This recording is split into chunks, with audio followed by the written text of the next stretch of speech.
Right. So for complex numbers, here's kind of where it starts.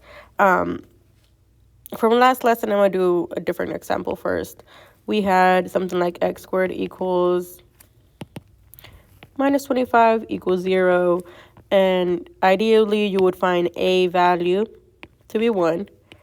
B value didn't show up to work, so it's 0. And C value is negative 25. And I got those from ax squared bx plus c. Again, b didn't show up to work because there's no x value equal to 0. So now that we have a, b, and c, you would do the x puzzle. A times c goes on top. B goes on the bottom. And then you find the two missing pieces that multiply for negative 25, but add up to 0. And a lot of you, you got used to the idea that's positive 5 and negative 5 because they cancel each other out, which works. But for this new example, because it's a positive 25, my A, B, and C look something like this now. So I have 25 and 0. And you can't do negative 5 and negative 5 because that gives you negative 10. And if you try to do positive 5 and positive 5, that gives you 0. If you change the sign, it won't give you positive 25 anymore. So that doesn't work. X puzzle doesn't work. So the other option was to solve for x. So you move the 25 that way. You have x squared equals negative 25. And then to get rid of the exponent, you take the square root of both sides. Exponent and square root cancel each other out because they're the inverse of each other. And I have x equals the square root of negative 25. And that's how we ended up with 5i. Because negative 25 was negative 1 and 25 is 5 times 5. We said that the square root of negative 1 is i. So that's where we make the connections of how to use complex numbers. Again, that's the rule we talked about last time. Now we're going to add this new rule. These are the two rules we're going to live by today. And here you have the process of what I is. I to the 0 is 1. I to the 1 is I. And it's just, we don't have to remember this. We're not going to use this in class much. But it's there for you to see it.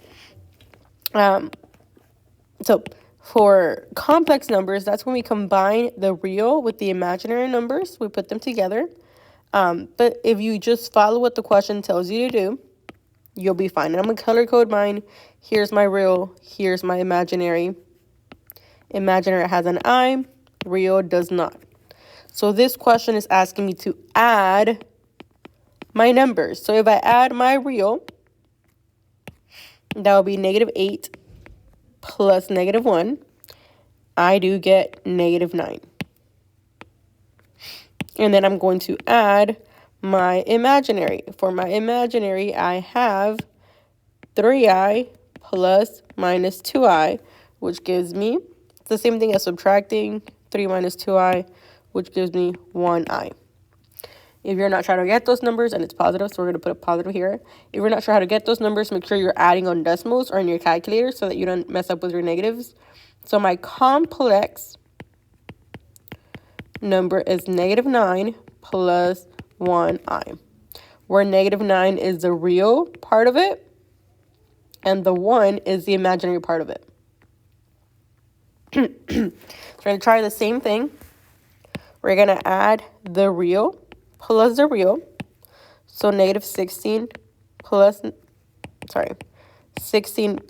negative 16. That gives me 0. So that's my real part. And then I'm going to add my imaginary, I plus negative 8i. That's I plus negative 8i. So it's 1i plus negative 8. So you do 1 plus negative 8. That's negative 7i. So my complex answer is there's no real, but there's negative 7i. So now for this question, we are going to subtract. When we subtract, I like to distribute my negative. So my negative changes sign here and here. So now for my real, I have negative 5 plus 6, which is a 1. For my imaginary, I have negative 5 plus 6, which is also a 1. That's my complex. So my imaginary is 1, my real is 1. Same thing with the next question. I am subtracting. So that negative is going to be distributed. And it's going to change the sign here and here. We have, for the real, 3 minus 4. 3 minus 4 equals -1. And then for the imaginary, -7i. And we have a -2i. Put it in the calculator. -7 minus 2i should be -9i. So my complex is them together. First real, then imaginary. Where the real is -1, imaginary is -9. The last thing we're going to do with complex numbers is we're going to multiply them. And here's a foolproof way we do it. Like, you're going to grab the first parentheses, you're going to put them on top. -1 plus 9i. They go together. You're going to grab the second set of parentheses, and they're going to go down. Positive 15 minus I. So I know I'm multiplying because there's no plus or minus sign here. Most people get confused. They forget to look at the sign between the parentheses. This one does not have a plus or minus sign, so that means I am multiplying. So now we're going to multiply into the box. For this box, I multiply the number on top and the number on the side. So 15 times -1 is -15. For my next box, I multiply the top number and the side number. 15 times 9 is 135, I believe. Let me try. Times 9. Yeah, 135. And because the 9 has an I bring that I over. This number is -1 times -I. Two negatives make a positive, so I have a positive 1i. My last number, -I times 9i. So here I have a 1. 1 times 9 is 9. Negative because I had opposite signs. And then I times I is I squared. But there was a rule we had for I squared. I don't know if you remember it. I squared is equal to -1. We're going to use that rule here. I squared is equal to -1. You're like, Miss, how am I going to use that rule? What does that even mean? Well, all that means is that whenever we have an I squared, we're going to change the sign of the number we have, and the I squared is going to be gone. I squared is going to be gone because we changed the sign of what we had. So now my answer, if I look at all my numbers, I have -15, a positive 135i, a positive 1i, and a positive 9. This is gone. So if you look at my numbers carefully, this is a real, this is a real. I can put them together, -15 plus 9, that is -6.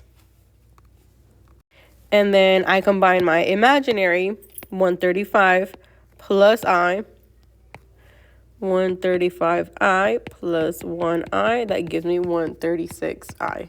So my complex is then put together, -6 plus 136i, where the real is -6 and the imaginary is 136. We can also multiply this problem here. You can either do the box or distribute. If you distribute, you just multiply the numbers. -3 times 4 is -12i. And then multiply here. There's no number to multiply your -3, so you just bring it over. And then you're multiplying I times I, which is I squared. So I'm going to replace that I squared and change my sign of my number. So this is what I end up with, where 3 is my real and 12 is my imaginary.